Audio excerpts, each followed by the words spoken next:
This is The Fit Mess with Zach and Jeremy. This is The Fit Mess. My name is Jeremy and his name is Zach. What's up, everyone? Thank you so much for listening to this episode.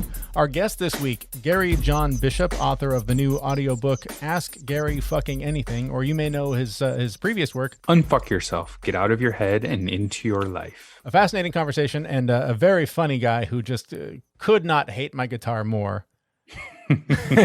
We'll get into all that in just a little bit. You know, right. One of the things I like about Gary John Bishop is the use of profanity in his titles. The 8-year-old boy in me, which tends to lead most everything I do, just loves it. Oh, I absolutely loves it. I'm a sucker for any book that has profanity in the title. Yeah, you drop a good F-bomb and I'm your friend. Yeah. But the focus of our conversation this week is taking action. Hey, Jeremy, can we do this later? I don't want to do this now. No, we're doing this now. It comes down to getting out of your head and taking the action that you've spent the last day, week, year, decade thinking about. Lifetime. Yeah, this is a perfectly timed. It's so funny how my life always seems to line up with this show, but this is exactly where I'm at right now. I think I've talked every episode about the interview we did with Sean T a few weeks ago, a couple months ago now, and you know how motivated I was after that conversation to see his work out through, and I did. And then I fell into the same pattern I fell into last year, where it ended. And even though he continued the program with offering new workouts and stuff, once I finished that one, I was just the motivation wore off. You completed it, and then what? You had nothing lined up, right? And again, he offered something, but I don't want to dig too deep into that, but the workouts that he was offering, they got more complicated. It wasn't just push play on this one. It was do these 2 and then these 3 bonus ones that you have to dig up on YouTube. And it's like, fuck all that. I don't have time or interest to spend an hour and a half of my day doing this. Mm-hmm. And so I fell out of it. Fortunately, the weather's been nice. And my kids are really into swimming. So I've been going out on the lake with my kids and swimming every day. You know, I don't know that I'm getting as much of a workout, but I'm out in the water moving my body for 30, 40, 45 minutes, whatever, every day. So I sort of let myself off the hook going, well, I'm still doing something. I'm still moving my body. But, you know, I'm really stressed out. Eating like crap. You know, there's been a never ending supply of Jelly Bellies in the house that are really easy to grab when you walk by the pantry every day. Mm-hmm. So there's all these things where I keep telling myself, oh, you know I've got this Beachbody thing. I can just pick a workout program, but there's no accountability, right? It's on me to decide. I need to take the action to do the thing. I need to make the time to go and swim every day or whatever it is. And because I don't have a plan, I'm just kind of winging it every day. Mm-hmm. And so it's sort of leaving me in this position of where I feel kind of paralyzed. I don't know what action to take. And so I just keep spinning in my head. Right. So the motivation is where I'm struggling. Like, I don't know where to find the motivation or the accountability to do something. And that's what's so interesting about the conversation we'll have with Gary Bishop is so much of his advice in his new book and in his past books comes down to just commit, just decide, just do something. And that's kind of where I'm at. You know, if I get in the swim, great. If I walk the dogs, great. That's where I'm sort of letting myself off the hook. It's like, I did something. I moved my body for 30 minutes. And that, maybe for now, that has to be good enough. It could be. But so the way I kind of look at this is like, so going for a walk or going swimming, something like that. I mean, those are in my world, those are like activities that are going to happen anyway, right? Like we have to walk our dogs, things like that. And if you don't have time to go do a specific workout or doing something, you're right. It's something, but I've committed to making sure that, you know, like once a day I've got that I do something with intention, right? That's focused on what I really want to fix, right? So if I need to battle my anxiety or any depression or stress that's crept in, right? I mean, a walk isn't going to do it for me. Like I need something heavy hitting, like some deep meditative yoga or some, you know, heavy duty workout. So I really try and make sure that like what I'm doing is intentionally helping me with these other things. Right. Right. But a lot of times it's like, oh, I did just take the dogs for a walk. So I did move. I don't I did have something to do this other thing. And there's all these different ways that you can hold yourself accountable. But sometimes you just need to say to yourself, get off your ass and just do the thing and be done with it. It's funny. One of the lines in Gary's new book that stuck with me is that you can't be motivated all the time, right? It's not possible. And it would be kind of a miserable way to live, to just constantly have to scratch that itch, right? Like, so it was great to hear that, because I thought, God, what's wrong with me? Why can't I just stick with something? Why can't I just make the commitment and decide and then just live the rest of my life doing that? But at some point, the motivation burns out. And whether it's because the thing you're doing is boring or it ended or whatever, there's going to be this fluctuation. And I think I'm recognizing in myself a lot of patterns. I think just in this isolation world, this quarantine situation, whatever it is, but I'm spending a lot of time noticing things that I otherwise wouldn't notice in normal time. And one is, I woke up today with this, it felt like a hangover. And I was trying to think, like, God, why do I feel like shit? And, like I said, I haven't been eating well, but last night dinner blew up in our face. It was kind of a shitty day. So I got a call from my wife while I was out running an errand, and it was, hey, can you pick up some dinner? And so I did the easy thing. I went and picked up a, take and bake pizza, brought it home, and that's what we had for dinner. And I woke up feeling like I ate pizza for dinner. I feel like shit. And those things are delicious, though. Oh my God. But like you said, the hangover from those it's not worth it. It's brutal. It's brutal. It's just not worth it. So I'm noticing a pattern, I think, in myself where I go from super motivated to do the thing and hammer it out and carve out the time every day. And by God, hell or high water, I'm going to get that workout in. I'm going to do that thing. I'm going to meditate, whatever the thing is I'm motivated to do. And then it shifts from that motivation. The pendulum swings the other way to, okay, this is the rock bottom. I feel like shit. That's the thing that's going to motivate me to find the thing to do the next thing. I'm hoping that is where I'm at today, because I feel awful. And we have a full day of, we're going to go to the zoo. So I'm going to get my 5 miles in walking around the zoo today. But, I need to come up with a plan, whether it's, I'm going to go not just like paddle around with the kids in the lake wearing a life jacket, but like swim across the lake and back, or get on my bike and go for a 10-mile ride, or find a new workout. But I need to find something to commit to, because I feel it today. I feel like, okay, this is why I do all the things that I do, because I don't want to feel like this. I felt like this every day for 40 years. I don't want to feel like this anymore. Yep. And that's where Gary's words, are really ringing true for me, that you need to just commit to yourself that you're going to do it and make good on the promise, whatever it is. So I think that's kind of where I'm at right now. Yeah. He talks a lot about just doing things, right? Nothing's going to change unless you do something about it. Thinking about it, that's not going to do anything. You just need to take the first step. And I think you and I both have some similar issues where, like, if we don't have like a rock solid plan of what we're doing and how we're going to get there and what all the steps are and how it's going to look at the end, right? At least I do anyway. I have trouble taking that first step. And in health and wellness, right? I mean, I don't know what this step of eating right is going to look like in 30 days. Like what's that going to do to me? I don't know what working out every day is going to specifically do to me. I know I'm going to feel better. I'm going to look better, be healthier.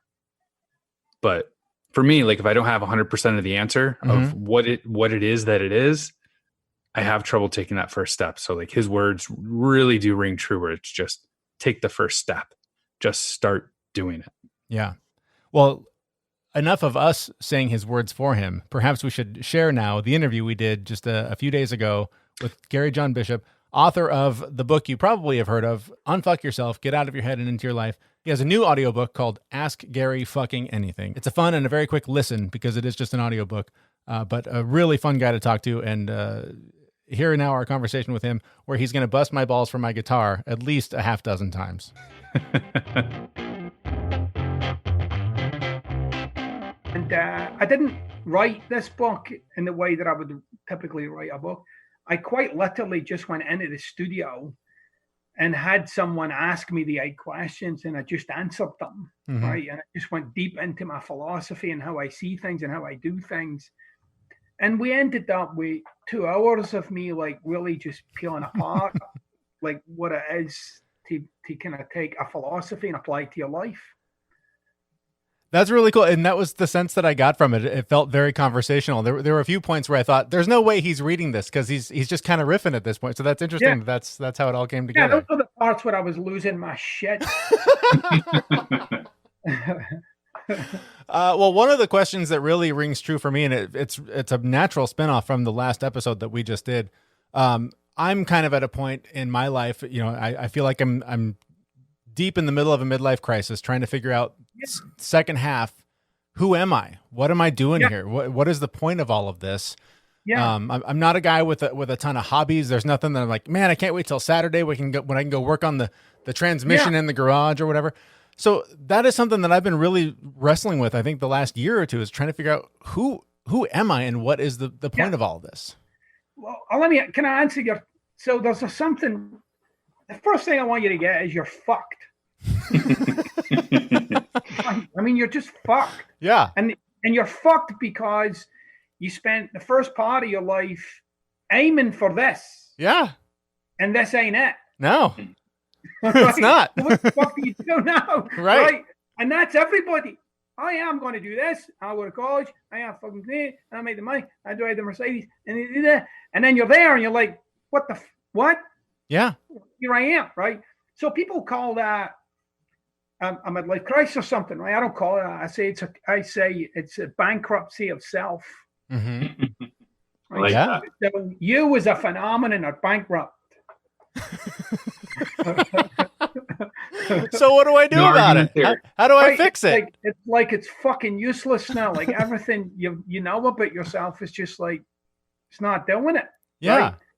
And that's because you now have a persona, right, that you thought would get you what you wanted. Now you're stuck with a persona and it didn't get you what you wanted. Mm-hmm. Yeah. Right? Like, welcome to fucking humanity, right? So it's not unique to you. I don't want you to relate to it like it's something about you. Mm-hmm. It's actually something really about what it is to be a human being. What it is to be a human being is to aspire to something, get there and realize it ain't it. Mm-hmm. Now, if you look back in your life and you look back through your teens and your 20s, that's been happening all the way along. But what you had back then was the next thing to go for. Mm-hmm. Oh, well, I'll just do that. You did it then. I'll follow that. Oh, yeah, that's it. I'm on my way. Fuck this, right? Yeah. Until you get to a point where, like, there's no more after this. Right. You're kind of like at a fucking end of the road. Like, what is it? This is it? Yeah. Right? So I think, and I really say this like wholeheartedly, you got to realize like who you are.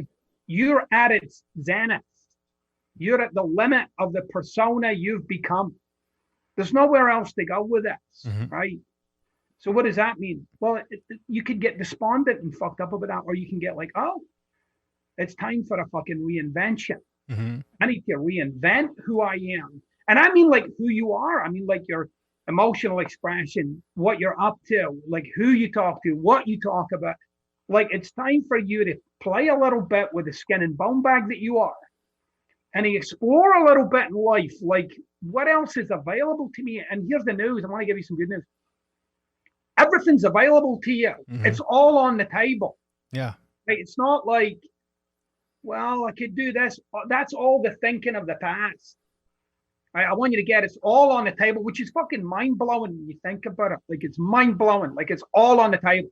If I want to be a multi-millionaire, that's on the table. Mm-hmm. Right. If I want to be a doctor, it's on the table. If I want to be a writer or a poet or a musician, not with that fucking guitar, but you get what I mean.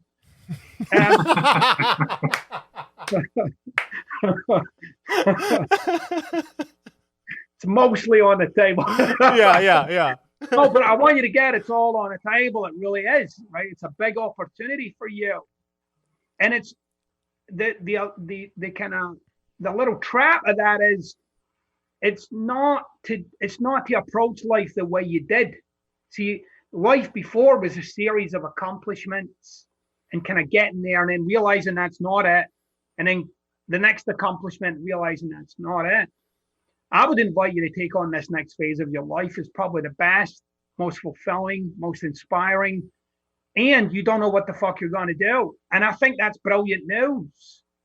Sometimes we feel as if we need to solve that for ourselves. Mm-hmm. No, you don't. You can explore a while. How long? I don't know, 6 years? It doesn't matter. Yeah. It's that you know that you're in this mode of like, I'm exploring life. I want to see what's available to me. I want to dip myself in a few things and try them out and see what they're like for me. Obviously, you'll need to pay your bills and do all your other shit. That's just being responsible. Sure. But you can start to, I'm not kidding, like really experiment with who you are. So here's that thing. Here's the thing.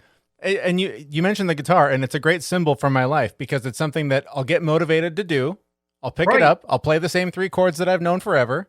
Right. I won't stay motivated long enough to get any better. I'll get bored and I'll put it back. That has been the perfect analogy for my life, is that anything that comes up that I'm like, oh, this is cool right now. Yeah. And then within a couple of weeks, I'm like, that's work and it's hard and stuff. So how do I marry the two? How do I stay motivated to pursue any of these unending possibilities? Right. Well, I think if you really wanted something, you'd be doing it. Mm-hmm. So you're not interested in becoming better at guitar. Just fucking admit it. That's and just solid. admit it to yourself. Like, I'm actually not. I mean, I like it. It's good. Enjoy it. You know, those 3 chords fill a lot of fucking holes, man. I can play every U2 song. Right. It's good. And I enjoy it. But I'm not going to become the next fucking Glenn Fry or something. Right. I'm not. There's no fucking Joe Walsh dying to get out. Right. It's not happening. Right. See that? There's a tremendous amount of freedom in that. You know what I mean? Yeah. Tell yourself the fucking truth. Like, instead of burdening yourself with, see, there I go again, fucking still the same 3 chords. Yep. Hey, you know, you got 3 chords. Good. Now, if you are saying, you know what, though, I do want to challenge myself and I do want to get better at it, well, that's a different thing, right? That means you're like, everything that I've done to this point with learning, and we'll use the guitar as an example, everything I've done with the guitar at this point, I haven't been taking it seriously. I've not been delivering on it the way that I could. And I'm now going to do that. All right, well, that's a different game. Now you set yourself up with, I'm going to practice every day between 10 and 11 for an hour. Mm-hmm. And I'm doing it every day, regardless of how I feel. Right. So some days I'm going to be really fucking motivated. And some days I'm going to feel like I don't want to do it. Some days I'd rather just nap, right? Or do whatever the hell I do. Yeah. But I'm making this promise to myself because I've got this commitment. Mm-hmm. Now, something magical starts to happen when you start to look at how you relate to your promises. You see, you've trained yourself that your promise to yourself is in fact negotiable. Mm-hmm. That you'll say you're going to do something, but the minute you don't feel like it, you've given yourself permission to back up. Nobody did that to you, by the way. And then you've got to explain it. Like, well, I'm not feeling it. Well, so fucking what? What's that got to do with it? Like, I'm a father. I don't always fucking feel it, but I'm never off the hook. Yeah. Right? That's a great way to look at it. But if you're a parent, you know, and these parents, there's no like off time. You don't go to the kids and say, you know what, you guys, this isn't working out between us. Right. Not feeling it. You want to go and do something else? No, there's no out. And I say to people, look, it's time for you to bring that same kind of relationship into your life with some other things. So if you brought it into your life, like, it's not negotiable that I don't get better at guitar. And here's how I'll know. I'll be able to play 6 chords, right? Mm-hmm. Or 8 chords, right? Or I've learned how to play that fucking guitar solo, right? Right. And whatever that thing is, it doesn't really matter what the thing is right now. What's important is that you train yourself that you can deliver on what you said. Yeah. Now, that's a tiny little thing. I'm delivering on what I said with the guitar, for instance. I want to learn how to play a little more. And I define what a little more is for me. But that applies to everything. Like, if your life became about you fulfilling on what you said, then your potential is a function of what you say. It's nothing else. Yeah. And then All that you have to do as a human being is handle everything that's between right now and you fulfilling on what you said. There's nothing else to handle. Just here, there, and everything in between. Then life gets a little more interesting because you realize you can promise yourself some amazing shit and do it. But it starts with little things. It's you gotta learn how to be effective when you least feel effective. Definitely. So this might get me into a little bit of trouble, but you just validated the argument that I put forth to my wife. She's been saying for 20 years that she wants to be a writer. She wants to be a writer. And a couple of years ago, I threw it out at her. You know, if it was that important to you, you would have done it by now. Right. So I don't think you're going to be a writer. So I'm just going to take this piece of advice that you just gave and throw that in her face. I don't think that's going to fucking work out well for you. Yeah, it might be a mistake, but I think you could be heading into a major shitstorm. Yeah. But what I do say to people, by the way, people say to me, I want to be a writer, a poet. And I say, I want to be 6 foot fucking too. So what? Right. And really, like, the so what is for people to get the complete uselessness of their wants. Right. Like, your wants are useless. They don't serve anything. Right. They just leave you wanting. I say to people, look, so people say, oh, I want to do this, I want to do that. Okay. Now what? And that now what leaves you right in the present moment with like, well, I'm just telling you what I want. I say, I don't fucking care. Now what? And then you're kind of forced to address, oh yeah, now what? Like, now what? You know, what am I doing about this? Yeah. People live lives of wanting. People live lives waiting to feel different, waiting for something in them to move. Yep. And it fucking doesn't. And then by the time you realize that, you're 10 years in the hole. Well, and I think it's interesting in the book too. You talk about wanting what you once had, the body you once had, the money you once had, or whatever. We are constantly in a push and pull between the future and the past, completely ignoring where we are and what we can do to make now the best it can be. Right. I mean, look, if you've ever read Alan Watts, the English guy, English philosopher, those are two words I never thought I'd put together, but there you go. But he was a super smart man. Like, he was so in tune, right, with the fucking universe. And I don't mean the universe that you've read in some of those self-help books. I mean, like, the actual fucking universe.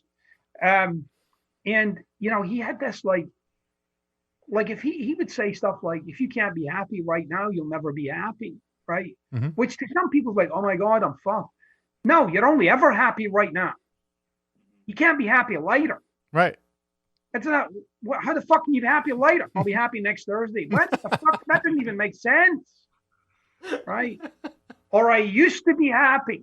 Right. Right. I know, but by saying I used to be happy, how does that impact you right now? Oh, I'm disappointed. All right. So now you're being disappointed right now. Right? Because you're only ever right fucking now. It's like people wait and get motivated. Like, when? Well, I'm working on it. No, you're not. You're doing something else right now. It only is fucking right now. Yeah. Everything else is an illusion, a complete fucking illusion. Like, this is why I often disagree with people who are in this kind of causality between where they are right now and their past. Like, I'm caused by my past. Like, that happened, therefore I'm this, right? I know, but then wouldn't that be the case that you're this because of all of it, or just the bits that you said? Right. I mean, isn't the cause of you being you that you switched the light bulb on when you were 7? Is that causing you? No, it was my father. He was an asshole. Okay, but what about your neighbor who wasn't an asshole? Why aren't they causing you? Why is it those things? Because ultimately you've settled on those things as being your milestones. I say to people, question your fucking milestones then. Question, reframe them, look again. So there's this kind of like fascination with that somehow this life of ours turns out like it turns out for us, right? That approach to being a human being never has you be present. You can't be present if your fascination is with how this turns out. You want to be present, you better get fascinated with how this is. How is it right now? How am I right now? I'm unhappy right now. Okay, good. What do you need to do right now? I don't mean like, well, I'm working on my degree. No, right fucking now. Right. What do you need to do that would have you express happiness? Not have somebody else make you happy, but for you to express your happiness or your satisfaction, your fulfillment. Because none of that shit's coming. You actually got to invent it for yourself right now, this moment, today. It's on like fucking Donkey Kong, or it's not. Mm-hmm. I think it's interesting too that you reference. There's a point where you talk about it seems like I'm excluded from my friends, my family, whatever. Yeah. The language of questions. Yeah, right. I think that kind of plays into this same idea, is that even if you are unhappy, maybe it just fucking seems that way. Maybe if you really think about it. So it's really interesting when how you talk about using language to really figure out where you are and how to take that next step. Yeah, it's very challenging to see how you've boxed yourself in. It seems like life is boxing you in, but life isn't boxing you in. How you see and interact with life is what's boxing you in. It's like you're never dealing with life itself. You're always dealing with how you see it. Yeah. Always, like and it's always you're given by, you're influenced by not life, but how you see life. It's like that idea. It's the problem isn't the problem; it's your relationship to the problem that's the problem. And I know that's sometimes there's a lot of fucking corporate psychology. People throw that shit out there. Yeah. But I really want you to get like, life isn't happening to you; it's the other way around. You're happening to life. After talking with him now and actually listening to the audiobook that he did, I went back and, flipped open my copy of Unfuck Yourself, and reading the words from the book in my head, which is very monotone, after hearing his voice and his excitement, I had to go back and listen to the audiobook, and it was like, my God, it's so much more enjoyable. Yeah, not knowing a lot about him other than just having read the book, however many years ago, I didn't realize he had an accent, and the passion that he delivers his words with in person, as opposed to, and not even as opposed to on the page, but it is harder when it's your voice rather than the voice of the person. And so I totally agree. He's just a fun guy to listen to, and very motivating. And so I'm hoping to use some of this motivation moving forward to make the changes that I know I need to make. I've made these changes over and over and over and over. And, that's part of the mess that we talk about, is that it's never perfect. It's never easy. There are times when the motivation drives us to accomplish the things we need to accomplish. And there are times when I feel like I do today, where it's the turning point where I go, oh yeah, I remember when I used to not feel like this all the time. That was just a couple of weeks ago before I fell off the wagon. So I guess, Jeremy, the first action you could probably take is to get that guitar off your wall and throw it away. Just smash it. Yeah. He did not like that at all. He did not. I look at it every day and I go, I should play that. I got something else to do. He brought up a really good point, though. I mean, if something's important to you, you'll find the time for it and you'll do it. Yeah. For me, anyway, that's a tough pill to swallow, because there's a lot of things that, use the analogy of some people are in love with the idea of being in love, not actually in love, but the idea of it. And there's a lot of ideas that I'm in love with that the reality of it isn't actually something that I like. So it's really hard to give up on some of those things. Like, I gave my guitar away years ago because I was in love with the idea that I could play guitar, not the actual passion and feeling of playing the guitar itself. Right. The guitar is one example. There's so many examples of times when I have to decide how important something is to me. And one was, the workout I did for 60 days. I was looking at all these before and after pictures of people that, they didn't start off too shabby before. And then after, it's like, oh, damn, that's a big transformation. I never took a before picture, and I never will. It's just not me. But I didn't see the kind of transformation I was hoping to see. And perhaps that's where I lost my motivation. It was just like, I kicked my ass every day for 2 months. And, I saw some change. I felt some change, but I didn't see like, wow, that was worth an hour of my day every day, feeling like, just beating myself up. And so that's partially probably why I started to fall off the wagon, was just that, I didn't get the fix that I wanted from the work. So then I make the choice to stop, but then I can't look in the mirror or get on the scale and be mad at the mirror or the scale, because it's a choice I made that the work wasn't important enough to me. To look the way I want to look isn't important enough to me to stick with it. Right. But it's not just about the look. I mean, you mentioned earlier, right? You fell off the wagon and now you feel like shit. Yep. Right. It's not, I mean, everyone would love to have a beach body, right? Right. And the abs and everything. But for me, it's sanity. Mhm. Like, I can deal with life better. And that's because I'm doing that. And there's no before picture for that. Yep.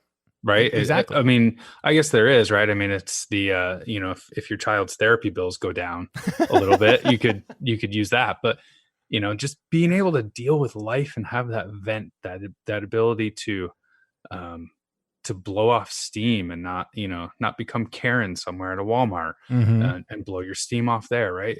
It's, you can't take a picture of that. So you're saying that when I destroyed a wrench yesterday because I couldn't get the hose timer to work that I wanted to, that might have had something to do with the fact that I'm not blowing enough steam.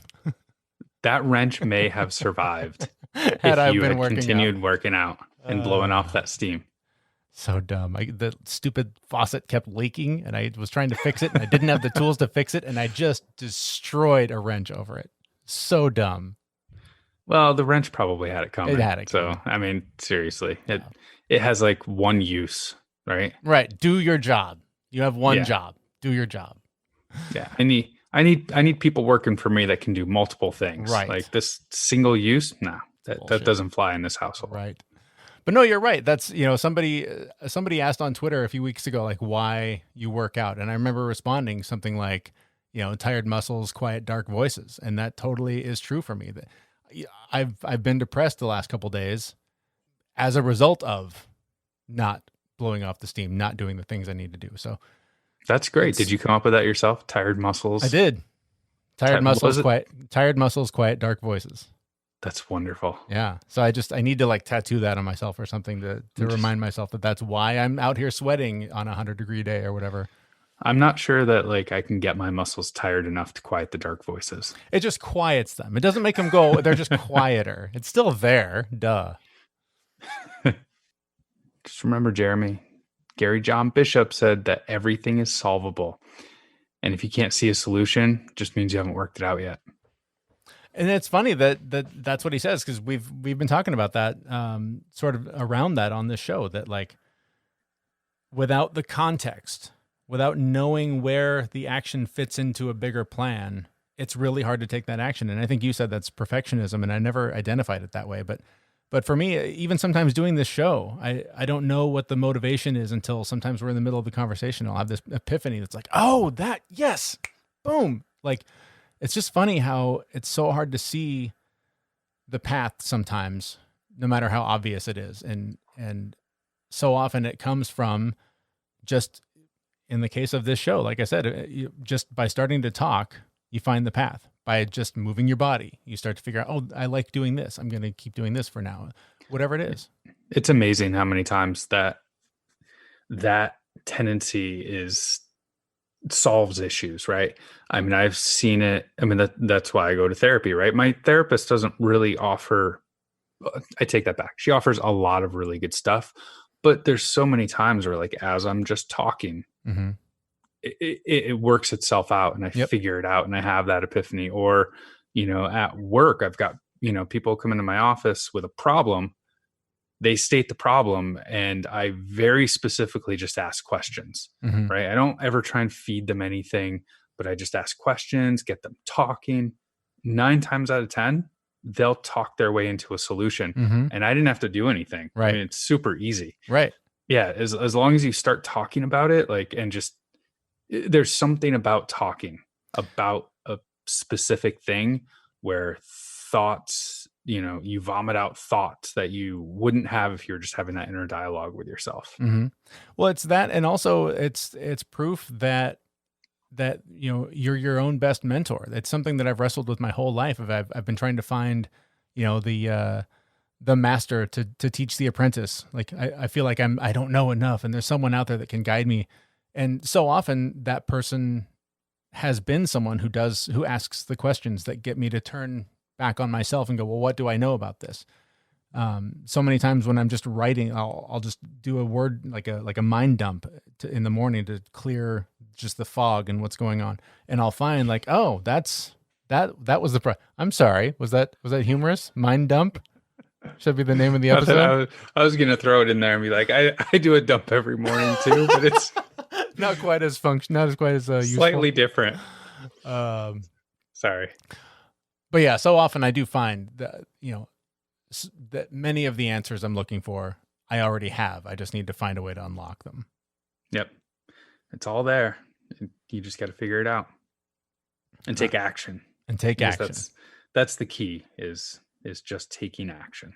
Yep. All right. So with that, we will wrap things up for this week. In a couple of weeks, we're going to have a very interesting show for you. Zach, you've been going through some treatments, some supplemental treatments that we'll be talking about. Tell us a little bit about what you've been doing and what we're going to be talking about. Yeah, I've been doing an NAD IV supplement treatment that is hopefully going to, help my mitochondria function better. And it's NAD has been touted as an anti-aging solution. So we'll see how it goes and what impact it has on me. And hopefully I'll feel like I'm 20 again. But some serious biohacking you're doing here. It is, but it's very cool. So we've got, we have an expert that we'll be talking with next time about all this, and he will be able to give you much more detailed information than I can. I'm just the guinea pig in the chair with the IV. Yeah. Interesting to see how you're feeling in a couple of weeks, and we'll do that on our next episode. You can subscribe wherever you get your podcasts. Now, I'd go do that so you don't miss the next episode. And for more on us, you can go to our website, thefitmess.com. Thank you so much for listening and for sharing, and for any ratings or reviews or any way you want to reach out to us through social media or whatever works for you. Thanks again for listening. We will talk to you in a couple of weeks at thefitmess.com. See you, everyone. We know this podcast is amazing and does not seem to lack anything, but we do need a legal disclaimer. Jeremy and Zach are not doctors. They do not play them on the internet, and even if they did play them on the internet, they would be really bad at it. Please consult your physician prior to implementing any changes that you heard on this podcast. The listener assumes that Jeremy and Zach do not know what they are talking about, and that you will do your own research on the topics talked about on this podcast.